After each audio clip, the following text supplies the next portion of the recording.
What's up, idiots? Thanks for joining us. Gabe DeArmond here. PowerMizzou.com. State of the Tigers. Brought to you every single Monday night by my friend, my insurance agent, actually, for some of my insurance anyway, James Carlton, State Farm Insurance in Webster Groves, Missouri.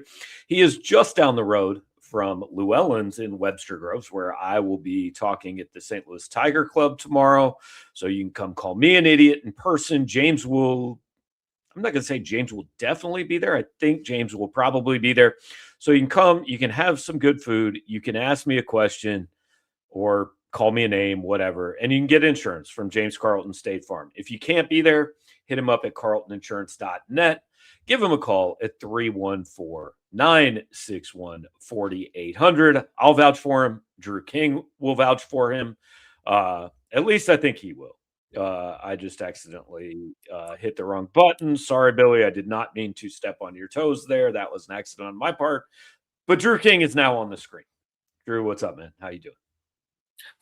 Surviving, lovely President's Day we're having. We can talk about that later.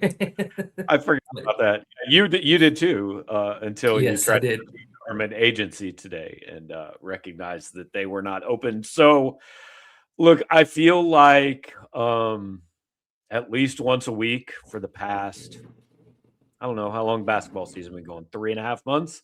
I feel like at least once a week we've said, it's okay, guys. They're going to keep playing. There's still a chance.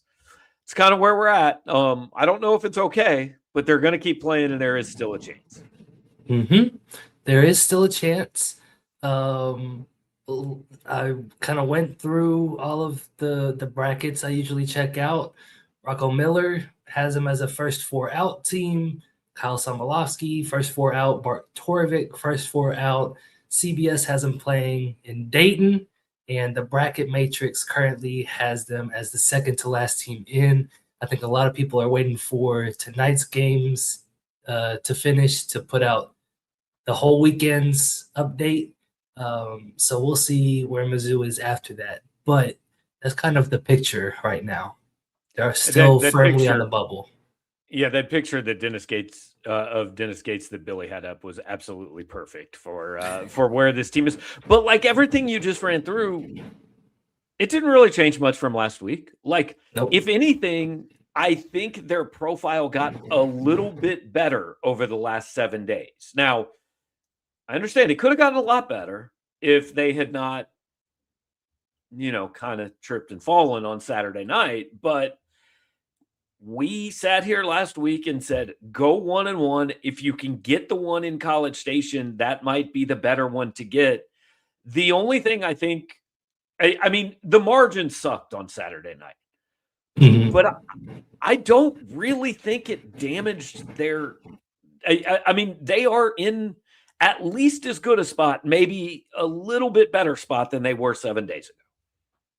I would agree with that. I will say, I understand why people feel like the Texas loss stings a little bit more than I think a Yeah. road loss at Texas A&M would have.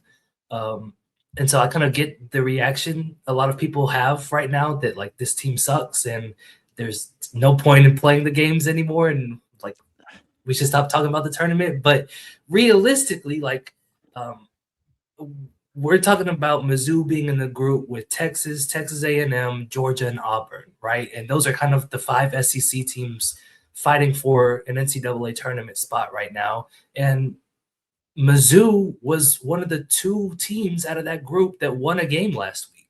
So you can't be overly upset with how things shook out.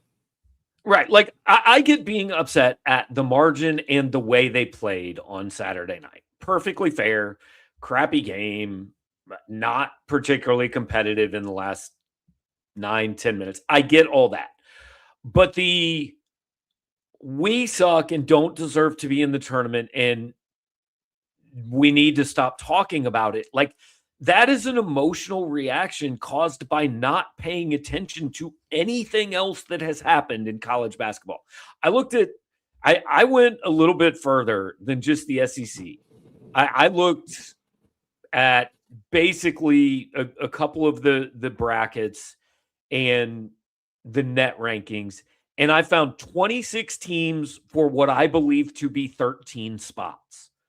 Missouri is one of them. Like, they are the definition of a bubble team. They may not get in, but there are 26 teams, and Missouri needs to be in the top half of them to get in. And like, they're not all great teams. They're the ones you mentioned. They're Oklahoma State, Syracuse, Boise, Indiana, which, by the way, I looked at Indiana's profile. It kind of sucks. Like, I don't understand why they're where they are in the net. I think this whole net ranking, and I've fallen into this trap too.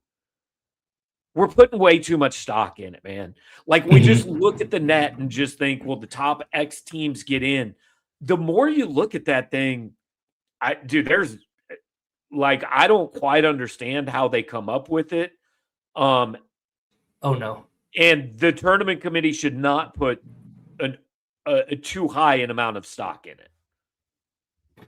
You cut out there a little bit for me, Gabe. I'm sorry about that. But yeah, I agree with the point I think you were making, which is like, the net isn't going to be the end all be all for the selection committee. There's other metrics that they look at. Wins above bubble is one that I think influenced a lot of things in last year's bracket, which is one we maybe need to start paying to a little bit more. But there's also like strength of record. There's the Ken Palm and the Bart Torvik ratings. Like, all of those things, you got to kind of lump them together and look at the resume as a whole. And so I went a step further than you, Gabe. I looked at what teams got a vote as an at-large berth getting sent to Dayton by the bracket matrix. And I looked at, like, what games did they play that last week and what were their results. So here's the list, right? Texas was number 1. They beat Missouri. They're going to move up after people put their brackets out after tonight's games.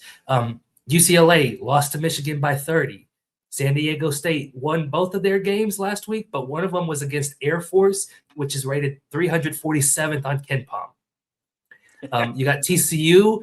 They beat Iowa State and beat Oklahoma State. They're going to move up. Virginia Tech lost TCU to Florida beat State Iowa at home. State? They did. Wow. But Virginia Tech lost to Florida State at home. Ohio State lost to Virginia. New Mexico lost to Boise State at home. VCU has to play. They won both their games last week, but they got to play St. Louis on the road on Friday. Like, they're probably going to pick up another loss. And then California lost to Syracuse on the road. So, I'd listed probably 8 teams there, and 5 of them lost a game last week. Like, it happens to everybody. And those are the teams that you're fighting against realistically right now, outside of the SEC. So I think it's, like Dennis Gates said, it's not as good as you think it is, but it's not as bad as you think it is either. Yeah. And I mean, I just was looking like through these net, right? Like, I mentioned Indiana at first. Okay. Indiana is 34th in the net. They're 17-9 overall. Do you know what their quad 1 record is? I have no clue. It's 2-8. So they are 4-9 against the top 2 quads. I mean, cool, you played 13 games, but like, you're not winning any of them. Missouri has more quad 1 and quad 2 wins than they do. There are other teams on this thing that are, above Missouri that, like, I look like Baylor's 47th. They're 12-12. They're not making the NCAA tournament. Now, hey, they have a great schedule. They have 6 quad 1 and 2 wins, but they're 6-12. Like, they just haven't won enough games. They're not getting in. So I think we have fallen way too much in love with, well, let's just look at the net rankings and let's look at Ken Palm without understanding those are 2 of the 7 things we're talking about. Exactly. Yes. 100% agree. And also, just like, sometimes they just look at the resume and it's not necessarily any of them. It's just like, I mean, North Carolina got in at like 1-62 against quad 1 teams last year. Yeah. I don't know. Sometimes they do dumb stuff, and maybe that'll help Missouri. Maybe it'll hurt them. But point is, nothing has changed. We said last week, they've got to play 500 basketball to get to the tournament. Do you see any reason to believe that 3-3 would not likely get them in? Me personally, no. But like you said, committee can do some dumb Right. stuff sometimes. But like we're not guaranteeing anything here. Yeah, but I would say more than likely getting to 10 SEC wins still gets you in, especially because you picked up a really impressive road win against Texas A&M. And yeah, the Texas loss doesn't look great, but that doesn't like cancel out what you accomplished on the road either. So, yeah, I think that Mizzou's got some really big wins, and they're wins that these other teams that we're talking about don't have. Like San Diego State doesn't have a Florida at home or a Kentucky on the road on its resume like Missouri does. So that's where Mizzou has the edge right now. Where it doesn't have the edge is that it's got the second toughest schedule remaining in the country, and it has to perform pretty well against it if it wants a shot. But that also actually, I think, kind of helps because look, if you are going to go 3-3, which is what we're talking about, at a bare minimum, you're getting a really, really good quad one win. Whether it's Vanderbilt, Arkansas, or Tennessee, you have to beat one of those teams to get to 3-3. Oklahoma, by the way, keeps kind of climbing up. They're 68th. That might be a quad one win for Missouri. So like you're going to have some. I think if you're Missouri, you look at this as an opportunity, and everybody knows if you don't go 3-3, it doesn't matter. I mean, if you go 9-9 with their non-conference schedule, you don't deserve to be in. Fine, no worries. They can only look at this as what would you rather have? Because 10-8 now gives you at least one, probably two more quad one wins. But what would you rather have? Like South Carolina, Mississippi State and Ole Miss on the schedule? This kind of goes back to like we always talk about going into the conference tournament. Everybody says, well, I want to play the first day so we have that one more win to look good to the committee.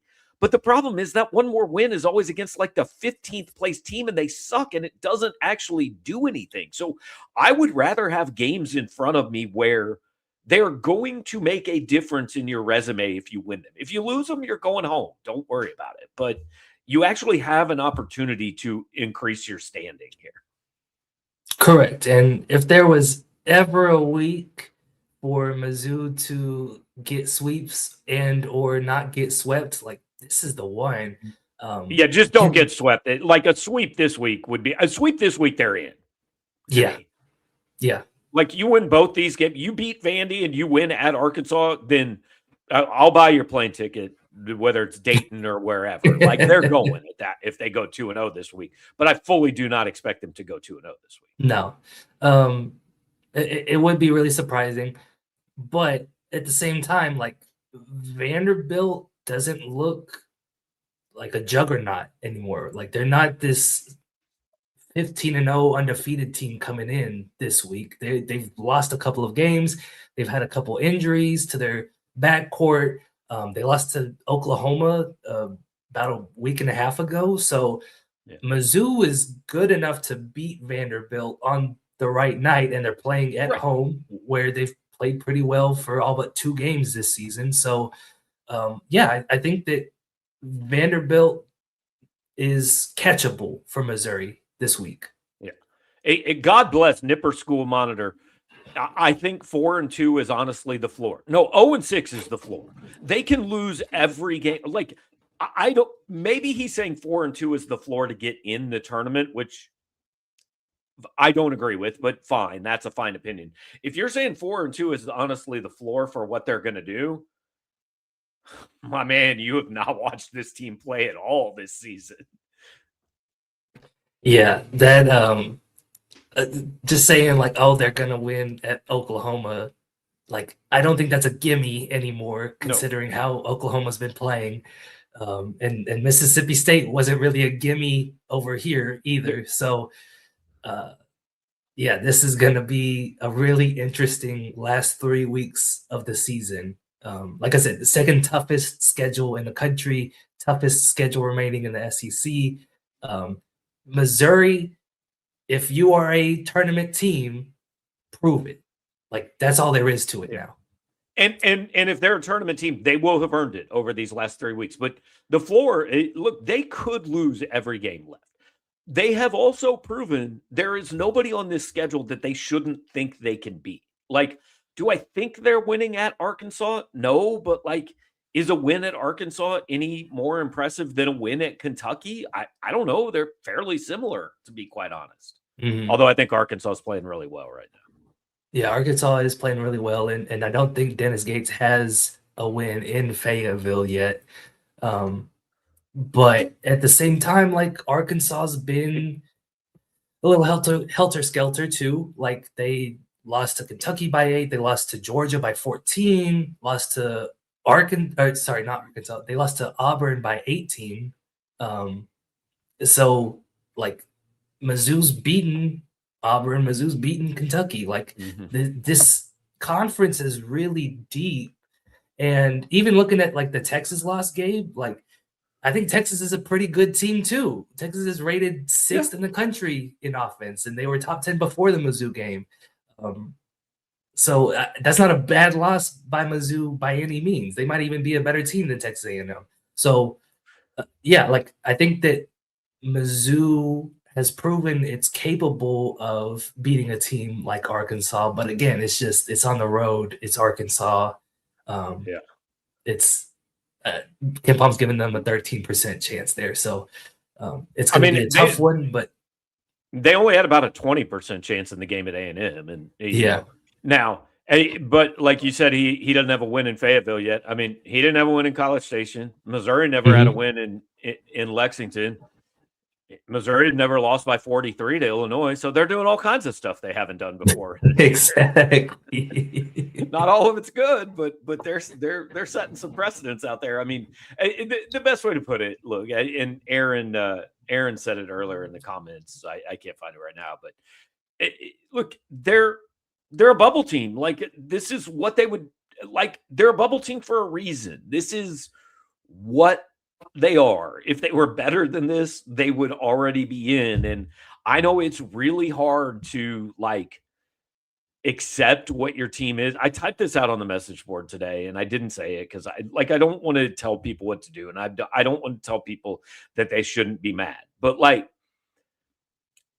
about 6 weeks into this Chiefs season, I just understood they're really not all that good. Like, I can watch it and get mad at that they're not that good when they lose, or I can just kind of watch the game and 3 hours later, I'm going to flush it. Whatever happened, happened. And I understand that's a lot easier to do when you're talking about, I've watched them play 5 Super Bowls in 7 years versus you've never seen this team play a Final Four. So I don't want it to sound preachy, but like, for mental health of watching this team play over the next 3 weeks, it would be beneficial to just admit what they are, which is, yeah, they might win every game, and they might come out and look like they did in the second half against Texas, and there's no real way to know. Yeah, I mean, realistically, I think if you looked at the 3 teams on paper, like, Mizzou going 0-2 this week is a very likely outcome. It might be the most likely outcome given who they're playing against. And so if you go into it saying like 1-1 is a plus, I think that that's kind of the right mindset here. I don't know that it should necessarily be the expectation, because Vanderbilt and Arkansas are some of the best teams in the conference. But that it's what Mizzou needs, but I don't know if it's necessarily what people should expect going in. Well, and I understand, like, expectations change, right? Last week the expectation was 1-1, but when you got the first one, then you raise your hopes. And so I get that. Like, are they done if they go 0-2 this week? No, because they still got more games. I agree. Well, right, but I mean, I understand everybody will say, well, if they go 0-2 this week, then they're kind of screwed. But I don't know, Vandy at home, Tennessee at home. I think you got to win one of those. Like, I don't really care which one. And then at Arkansas is the toughest game of the 6 left, to be quite honest. So Yeah. I understand anybody that would look at it and say if they go 0-2 this week, there's no way they're not good enough to go 3-1. But I'm not sure I agree with it, because even if you go 0-2, like Tennessee at home is about the same as Vanderbilt at home. You win that one, then you're going and playing 2 teams you've already beaten, and I know they're on the road, but like I could easily see them losing 2 straight and then winning 3 straight. I could see them losing 3 straight and then winning 3 straight. Like Vanderbilt, Arkansas, Tennessee are hard games, Gabe.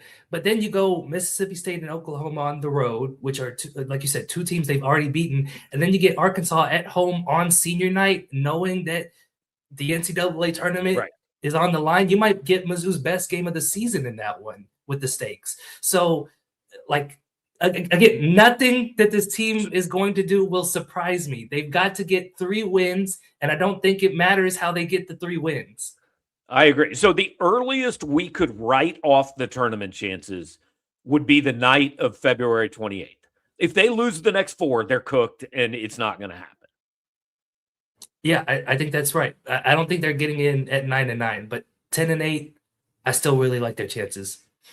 Yeah, and I mean, you lose the next, and the SEC tournament, I don't think it changes anything for any. I mean, hey, if you go 9-9 and make the title game, maybe, but like, I just don't think the committee. I think the committee has shown we don't watch those games and we don't care what happens in them, so they kind of ignore it. I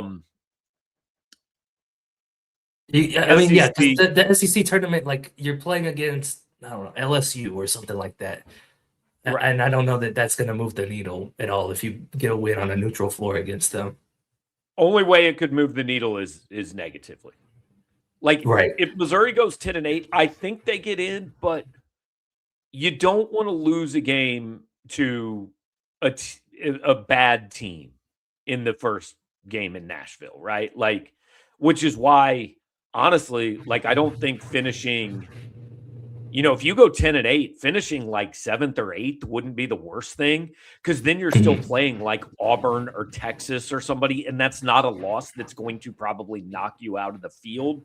Whereas if you go down there and you're in a position where you're facing a South Carolina or an Ole Miss or something and you lose it, like that could knock somebody out. Yeah, it definitely could. The only way I really see the SEC tournament being helpful in any way is if you go on a run and you get to like the semifinals or even win the whole thing. Like, and I don't know that Mizzou's really capable of that kind of run. So, but otherwise, you want to get your work done before going into the postseason if you're Mizzou. So we've been setting the SEC at like 9.5, right? As far as teams in, where are we at with it? Let's kind of run through. I mean, I know we've got 6, I think, that are in. Hang on, I have to look at the standings to see who's actually in this league, because I always forget. So they might have added Sacramento State in the last couple hours or something. We feel good about Florida, Arkansas, Vanderbilt, Alabama, Tennessee, Kentucky. We feel good about those 6. So we've got 6 we feel good about. Missouri, A&M, Texas, Georgia, Auburn. Those are the other 5 with a chance. How many of those how many of those 5 do you think get in? I'll go with 3, I think. I think Texas A&M, the end of their schedule is pretty easy, and they'll win enough games to solidify their spot. Texas looks really, really good right now. I think they figured a lot of things out, but they've also been playing against an easier schedule. I still got them being one of the teams getting in. And so kind of comes down to Missouri, Auburn, Georgia. And like all 3 of them, I think, have a decently hard schedule. Mizzou's obviously got the toughest, but again, that kind of helps their case if they're trying to build up their resume. So I think at least one of them gets in. I think at least one. I think 2 could get in. I'm not a Georgia believer. And I not after this week. Yeah, look, like last week I texted you guys. I'm like, are we sure Auburn gets in? And they've played so many quad one games. Their metrics are really good, but like they've got to win some games down the stretch. I mean, if they can get to like, I mean, you start getting into if they finish 3-3 and they're 17-14, like, man, that's a lot of losses for a tournament team. Yeah. There's usually one that gets in that way, though. True. I mean, it was North Carolina last year, and North Carolina won a game. You know, I mean, I think the reputation of the name, people look at that roster, and like I still believe it's got as much talent as almost anybody on in the league on its roster. Like I think they have good players, really good players, and they have enough. They've just played such a tough schedule that I think if they get to 8-10 in this league, I think they're going to get in, whether they deserve it or not. So I think you could see, you know, I think you could still see 10, but I think Missouri would be the 10th, and I don't know how much I believe in them right now. Yeah, I think it would also come down to like bid stealers, you know, like if VCU won the Atlantic 10, St. Louis is still probably getting a net large berth. You got to wonder like how many bids is the Mountain West going to get? So some of those things will come into play, I think. But I would have a hard time making a case for Auburn getting in, but you'd have just as hard of a case to talk about anybody else getting in because that's just how the bubble works. So I'm with you. Like Georgia does not look good at all right now. They could probably still, there's time for them to turn things around and still get in. But Auburn's another one where like you got to prove it the rest of the way because the record as it is not good enough. And like Texas, look, after what I saw on Saturday night, I think Texas has a pretty good case, but I don't know what their schedule is. Like they could fall apart too. All these teams, who knows? There's not very much time left, but there's kind of a lot of time left. You know, a lot can change between now. There's a lot of games left, at least. Yeah. Right. All right. So we had some comments and questions about it in the chat, and I wanted to wrap up the basketball part of this. Jerome Tang fired. Kansas State claims for cause, which always, you know, gives me a chance to repeat my favorite line from The Office, because I hate him. Like that's their cause, right? Like, I mean, you can't be fired. You can't be fired for a press conference talking bad about your players in a press conference. Come on. That's like, I saw just before we started this, Andy Kennedy said, like, we're talking about players that are making more money than most people in this room going 10 for 22 on layups. What are you doing? This is bozo land. Like, that's a direct quote. So can UAB just fire him because he said it's bozo land?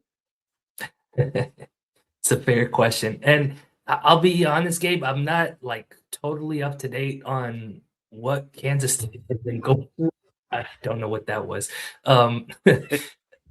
But I saw a tweet from Wyatt Wheeler, who covers the team, talking about, like, I've covered teams where players got their toes frozen off in a cryo chamber, and I've never covered a team that's this dysfunctional. And so I don't know, like, can you fill me in? Like, what's been happening with them? I mean, I know they're 1-11 in the Big 12. I haven't paid that much attention to them because they weren't on Missouri's schedule or anything. You know, they were in the preseason. Right. I mean, the schedule that counted. They've lost a ton of games, but I don't know that there's like that sounds to me like a guy that covers a team that knows things that aren't out there publicly. Okay. You know, because publicly I don't really know, but this is all Kansas State. You know, I saw Andrew Brandt tweeted, here's how this reads to me. Kansas State's opening offer is $0. Jerome Tang's opening offer is $18.7 million, and they're going to meet somewhere in the middle. That sounds about right. because that's a lot of money to pay for a buyout. Even But if like, it's somewhere in the middle. why should Jerome Tang meet in the middle? Unless Exactly. there's a bunch of stuff we don't know about, why should he not say, no, you're going to give me every single dollar of that because I'm sorry, you signed a stupid contract? Correct. And I don't know that talking poorly about players is going to cost him $18 million. I just Right, don't like, see that happening. Tell me what he said that was so bad. I don't, like, he said they don't deserve to wear the uniform and a lot of them won't be next year. Like, okay, maybe you're not supposed to say we cut guys, but everybody now knows you cut guys in college sports. Like, that is how it works. There are guys on Missouri's roster who are not, in all likelihood, going to be welcome back next year, even if they want to come back. That is the way it works. Like, when you are the players and you ask for all this stuff, there are consequences of that. And part of it is we now hold you responsible. This is your job. And if you're not good enough at your job, we are going to find somebody who is better at it.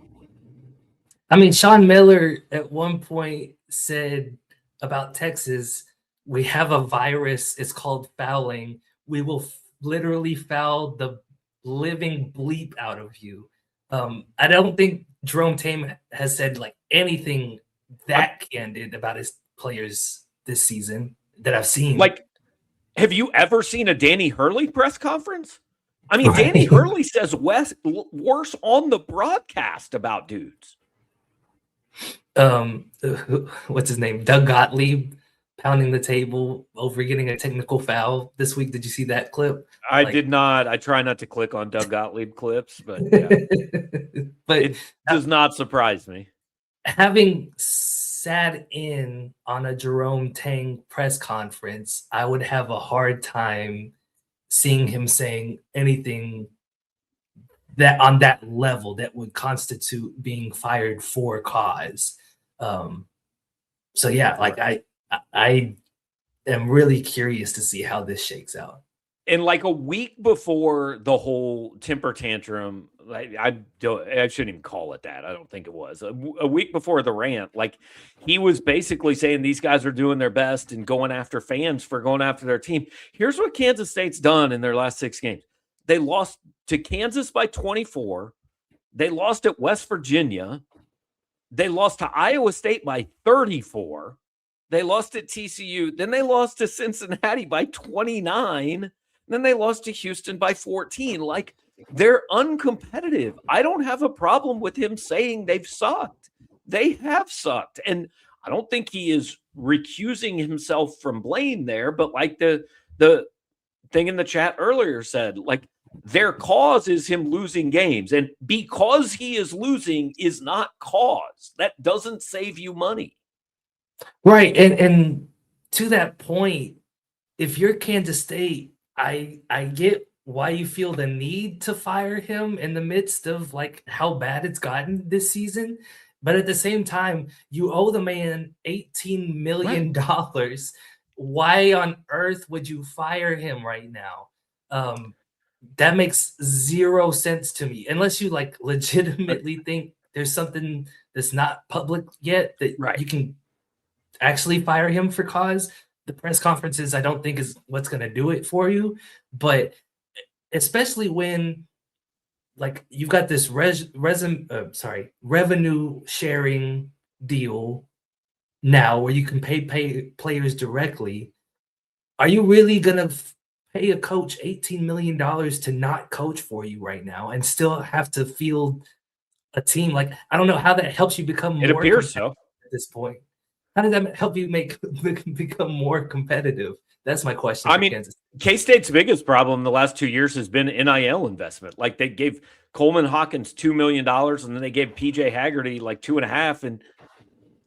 And like, the players are fine, but the team sucks. So whatever you've been doing there, and if that's Jerome Tang's fault, cool. But again, that's not cause. Like, I'll take this all back if there is something we don't know about that comes out in the next couple months while they're fighting this legally. But Like on the surface, I hope Jerome Tang gets all $18.7 million from him, because at some point these schools have to, and I include Missouri in this, like, right, we could be having, I mean, there's a world in which we're having an awkward conversation in a year and a half of like, is it really worth $12 million or $9 million? I think it would be, I think it would be 9 after next year. But like, you got to quit signing these stupid deals and paying these guys this much money to not work, man. Yeah, it's hard. It's really hard. So I don't envy like the ADs who have to make the decision, because like realistically, they're the ones who made the decision in the first place. But realistically, Jerome Tang like has not performed well enough to keep his job. However, his contract says he's done the things that he's supposed to do as a head coach and is owed $18 million. And that's a difficult decision to weigh. So yeah, like it's the ADs putting themselves in that spot. But it doesn't make it any easier to decide like what to do. Yeah, let's Billy, let's go ahead and pop Cody in. I know he's in the green room. We'll bring him on for the end of this conversation. Cody Goodwin here. Cody, how much money would you request to be paid to not ever work again, to just walk away? Am I a coach? Is this real? Am I a coach, or am I like a sports writer asking like how much do I need to walk away? Like this, like if somebody said to you like, okay, you're going to sign a contract, here's your buyout, like, and you get fired in a year. Like, what's the buyout that you're like, I'm good, man. I'm going to a desert island and never working again. Well, I mean, I'm still like early 30s. Like I'm going to need a pretty big buyout, you know? And like, I've always said that like, if I won the lottery tomorrow, I'd still probably go back to work just because I love what I do. But I'm okay there that way. There's the question, Drew. If you win the lottery tomorrow, how many more basketball games are you covering? Covering probably just a handful. But dude, you got to finish the season. You're that far in, you know. Yeah, I'd finish the season and then probably bounce. I would absolutely not hold it against you if you called me and said, Gabe, I won Powerball. I ain't gonna be at Vandy on Wednesday. Like, I would not blame you one bit. You'd be like, figure it out, man. I wouldn't do that to you, Gabe. I'm kind of with Cody. Like I'm kind of in it for the love of the game. At the same time, like I'd love to go to a basketball game and just be a fan instead of like having to work the whole time. So I miss that aspect of it, and it'd be nice to like get Spurs season tickets with my lottery money. Would love to do that, but yeah, I'd finish out the season for you, Gabe. I'm not that cold-hearted. So Drew's answer really is 3.5 weeks. That's how. Yes. And my answer, like, I would 100% do it to you guys. I would be like, all right, man, I'm out. We'll figure out the transition plan. You guys can take over. I will write one more column. It will be a goodbye column, and we will figure out how long it's going to take you guys to figure out how to run the whole thing. When Gabe's headline on Monday morning is Gabe's final 10 thoughts, that's when we'll know something's up. Oh, no, there ain't going to be 10 of them. It's just going to be Monday morning thought. It will not be plural. This week's thought is brought to you by the Powerball. Here's what I've discovered. Winning the lottery is tough to do when you don't play the lottery.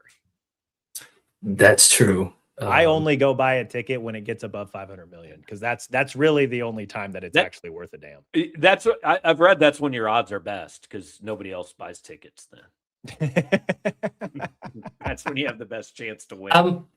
I'm more of a scratch off guy personally.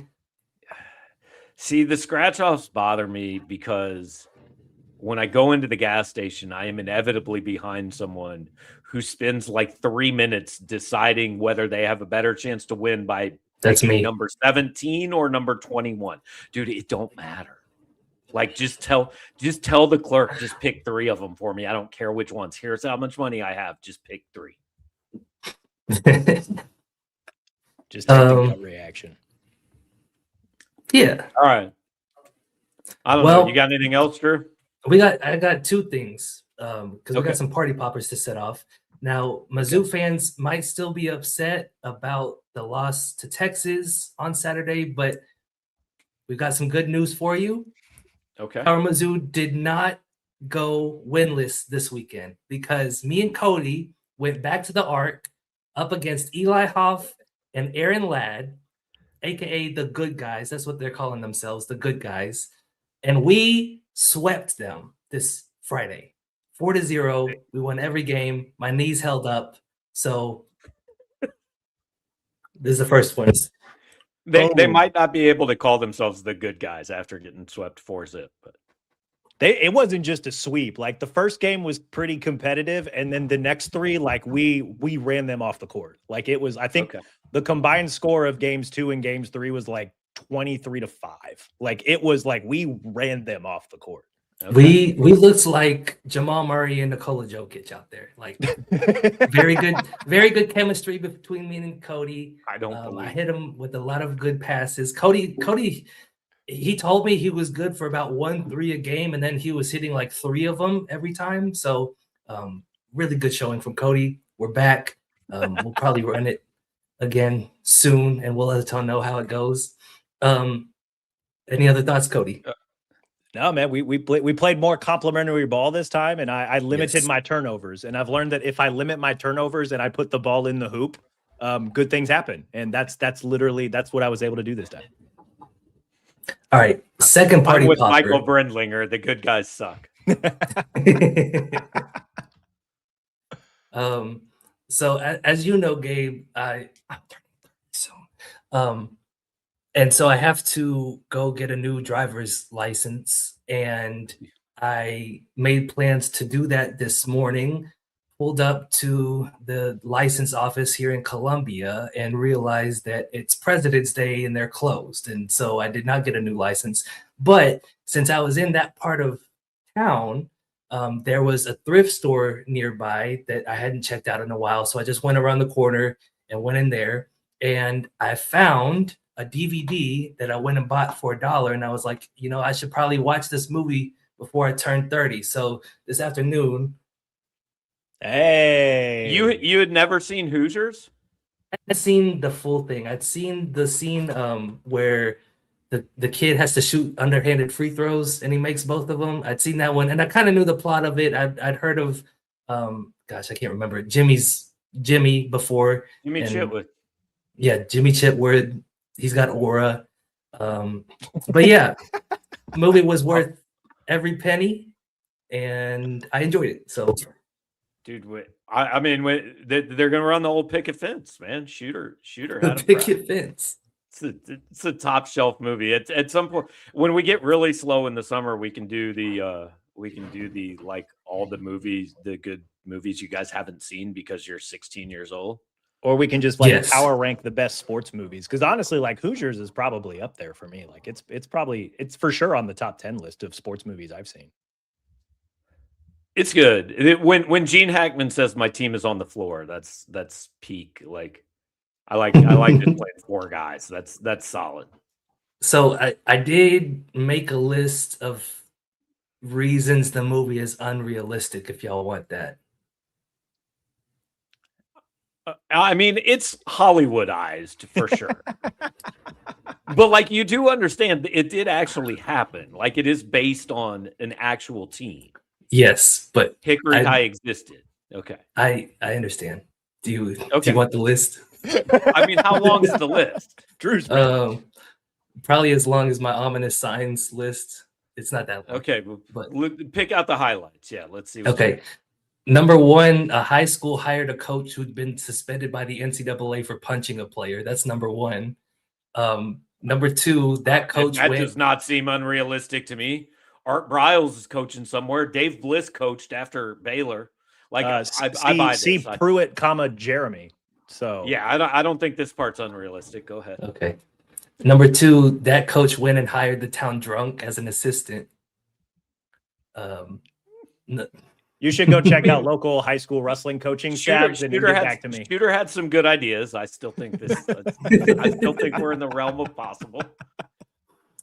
Number 3, Gene Hackman wore a shirt and tie to practice and was dribbling in like a full suit.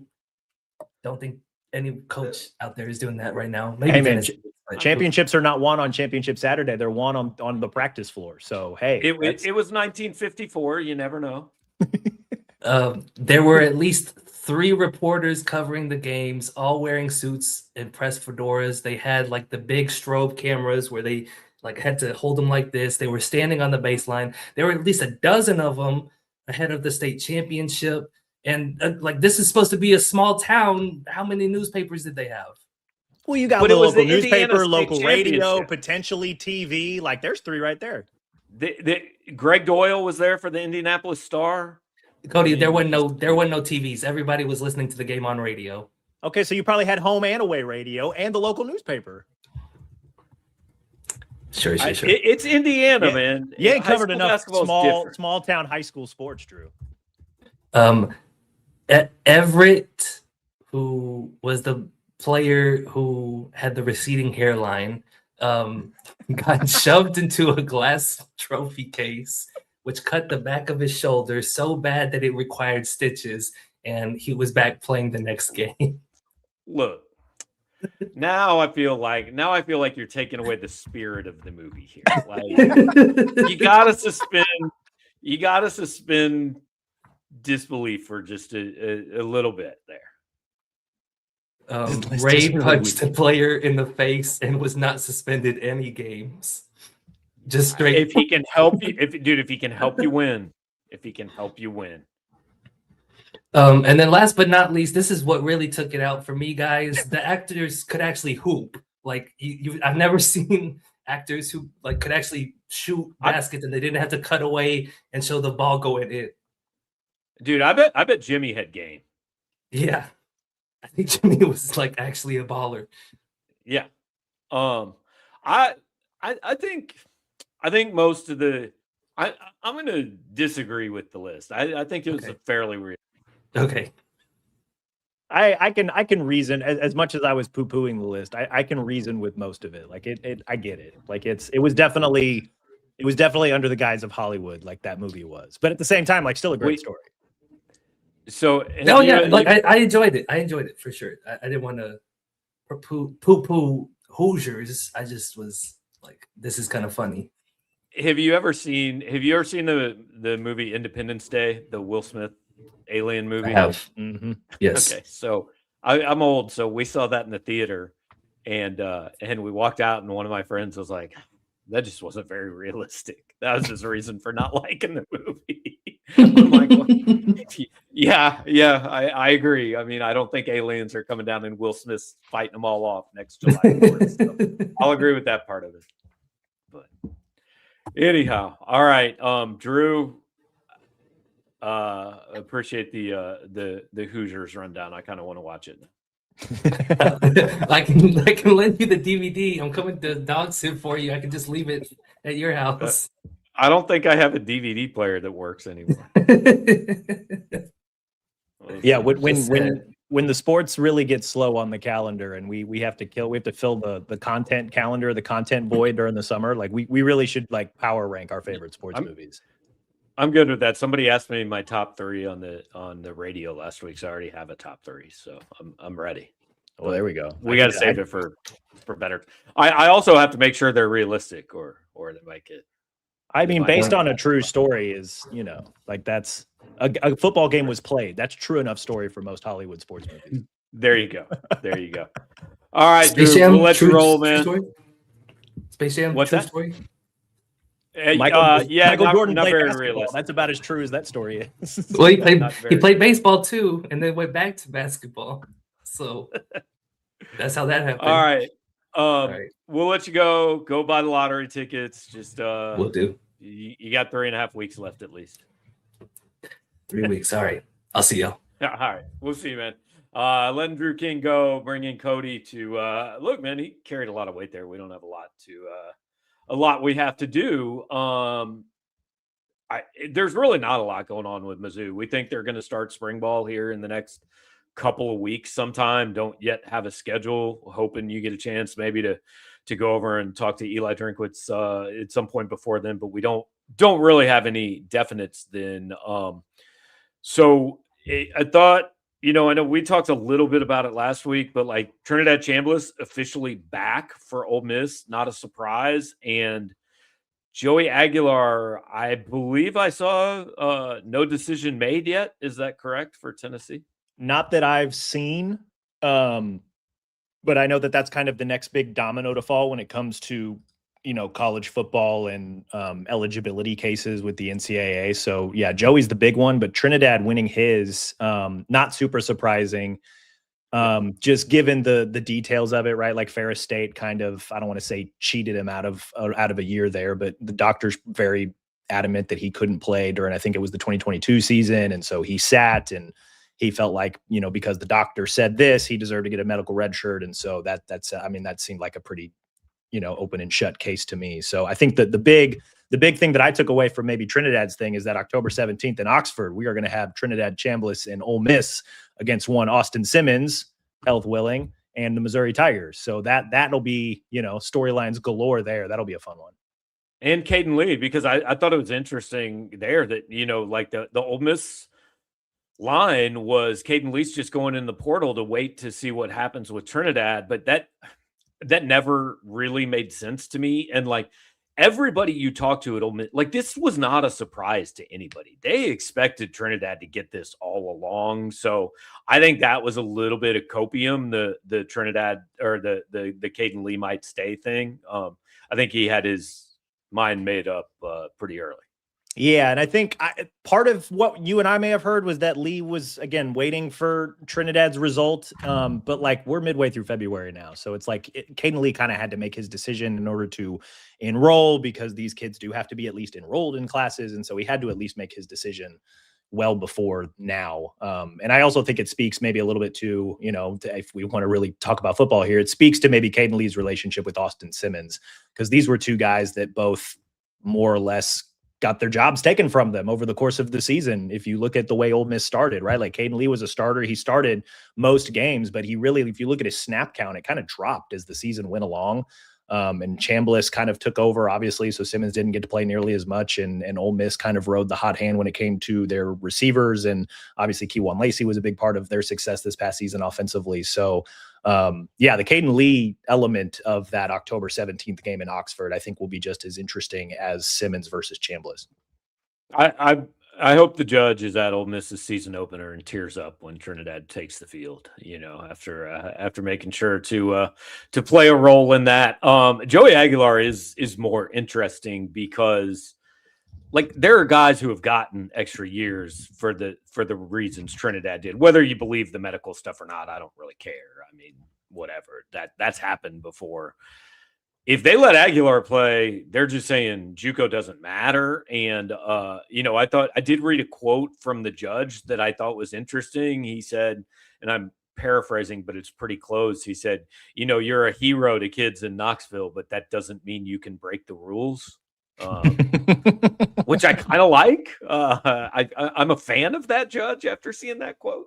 Bars. I like that. Yeah, this falls more along the lines, because I'm pretty sure Aguilar joined the Diego Pavia initial junior college ruling, and then he jumped out and did his own thing, and that was what happened last Friday, and we're still waiting. I am imagining that like some sort of result is going to come down this week. I don't really have a beat on what's going on in Knoxville, although Billy sent us a message here in the private Slack that I guess Chris Lowe from On3 to a local Nashville radio earlier today, based on some of the people he's talked to, there's a better chance that he doesn't win than he does, talking on Aguilar. Good. So it may be, I think his name is Brandon Faison, who's the 5-star quarterback kind of waiting in the wings. And we may see him pretty early next season if this doesn't go Aguilar's way. So, well, and here's why, if Aguilar wins this, I mean, let's say you're a 3-star high school recruit, right? Why wouldn't you just go to junior college out of high school and ball out there for a couple years? And then you've got 4 years. Like if your offers are, say, Utah State, New Mexico, UTEP, schools like that, instead of taking that and starting your eligibility at a low-level D1 or at an FCS program, dude, you go out to this middle of nowhere JUCO, you play football for 2 years, you get on somebody's radar, and then you hit a D1, maybe an F, or maybe a power conference school as a 20-year-old true freshman who gets to play 4 years. Like, this doesn't make sense to me. I think it would screw everybody. I hated the Pavia ruling when they made it, and I hope they say, yeah, that was a 1-year deal. JUCO counts, man. It's still college. I think it should be post high school. Like, I think we're already doing stupid stuff with these basketball diploma factories where kids kind of get an extra prep year. We don't need to do this in football. Yeah, and this is, I keep coming back to this point about the NCAA. Like, you've lost the battle when it comes to money and NIL and transferring and all that jazz. Plant your flag when it comes to eligibility, man. Like, pass the 5-for-5 ruling and make it post high school. So like, if a kid graduates in 2011, he can do the prep school thing, but that eats a year out of college eligibility. He can do JUCO, but that might eat a year out of college eligibility. Like, if the NCAA would just kind of focus on the eligibility, that's kind of the last leg they really have to stand on. They could really fix a lot of some of these lingering issues and really alleviate themselves from pressure in some of these court cases that are going to continue to crop up, especially like, think if Aguilar wins, right? Like, then kind of like you said, like, some kids go to JUCO for as many as 3 years, right? Like, they may redshirt their first year and then play 2 years. And so now you're looking at 21-year-old true freshmen if they transfer after that to. And then you can redshirt again in college. So. Yeah. So like, it's, if I'm the NCAA, like, I am doing everything I can to plant my flag on eligibility issues and saying, hey, your clock starts running the moment you start playing any sort of college sport, whether it's NAI, whether it's, junior college, whether it's FCS, whether it's D2, whatever the case, because that's really the last leg they have to stand on. And that's really, I think that would be even more important than the whole NIL and trying to keep kids from making money. Like, make sure that college sports continues to be college sports, so you don't have kids continuing to play 6th, 7th, sometimes even 8th and 9th seasons. Because if Aguilar wins, how long until some kid goes, well, I was in FCS. That's not the same. That shouldn't count. Yeah. And how much? There's no end. How much longer? Yeah, right. So, I mean, there's a slippery slope there. Like, what if a kid has a lot of success at the NAIA ranks and decides he wants to try NCAA ranks, right? Like, you could have another 6-7 year college career, because what's the difference between NAIA and JUCO and NCAA, right? Those are 3 technically different governing bodies. So why should that run as NCAA clock? Like, they need to start planting their flag there. Yeah. All right. So we had another topic that we were going to talk about. We're not going to talk about that anymore because there was a thing in the chat that I think I think it'd be fun for the last 5 minutes here. Anthony Rutz 7417 says, how do I get a job covering local sports? So before we talk about how you get a job doing it, like, I listen to a bunch of media podcasts, and I listen to Jeff Pearlman all the time. And one of the things he always asks people is, like, when you talk to kids coming out of college, would you still tell them to get into this business? And like, I find all the different answers interesting. My answer is always yes, but like, not at a newspaper, man. Not like that way, but absolutely still get in this business. There's a million ways to do it. Yeah, I think it's you're going to know what I mean when I say this, and this may come off as confusing to people that are still listening, but like, it is easier than ever to get into media, while also simultaneously harder than ever to like break into media.